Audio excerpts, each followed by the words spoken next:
The Chinese government's Ministry of Commerce posted overnight on its website the findings of its final determination on the countervailing investigation, an anti-dumping investigation into Australian wine. What that means is that Australian wine will be facing tariffs of between 116 and 218% for the next 5 years.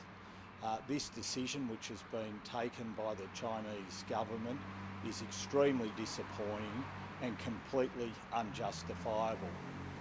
I've spoken to the Australian wine industry this morning, and we will be looking at next steps, and those next steps will include looking at taking this matter to the World Trade Organisation. The Australian wine industry is also determined to work very closely with the Australian government to make sure that we seek to explore other markets. Chinese consumers have shown quite clearly a great liking for Australian wine, and we're very confident that consumers right round the world will also want to appreciate the great product that Australian winemakers and Australian grape growers produce. So we're absolutely determined to work together to find new markets for Australian wine so that we can do everything we can to counter these steps that have been taken by the Chinese government. How disappointing is it that it's come to this? Oh look, this is extremely disappointing, and it's completely unjustifiable, and that's why we'll look to take all the steps that we possibly can to make sure that we can get these tariffs reversed. Tariffs of 116 to 218% mean that it's basically impossible for Australian wine to be competitive in the Chinese market. Terribly disappointing for Chinese consumers and for the Australian wine industry. Have you spoken to your representatives in China? No, I haven't spoken to my ministerial counterpart in China.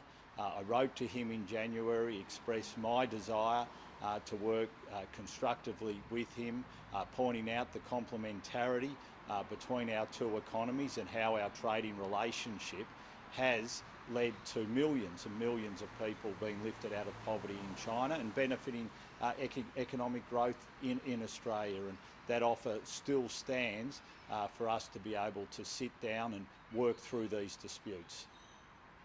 What does this say about our relationship with China? Look, obviously these trade disputes are very difficult for us to be able to navigate at this time. We want to have a good working relationship with the Chinese government. We want to be able to work through these disputes, but as I've said, steps taken like this by the Chinese government are extremely disappointing, and we'll take all steps we can to try and reverse them. What's been the feedback from the Wine Association in terms of, is it viable for them as an export moving forward? So the Australian wine industry have worked very closely with the government to try and put a very strong case as to why these tariffs shouldn't be put in place, and I thank them for the way that they've worked with the government. I spoke with the wine industry again this morning. They are, like the government, extremely disappointed by this decision, but they've made it very clear, and as the government has, that while these decisions are being taken, we will get on with it.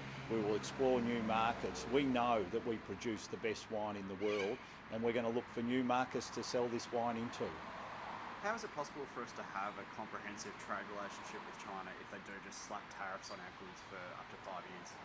Well, these decisions, which have been taken by the Chinese government, are disappointing, and it does make it hard for us to continue to work with the Chinese government to ensure the complementarity between our two economies means that our economic relationship will continue to grow. And we've got to always remember that economic relationship between China and Australia has helped Chinese people, it's helped the Australian people, it's helped both our economies grow, and we want to seek to restore relations so that complementarity between our two economies will continue to grow.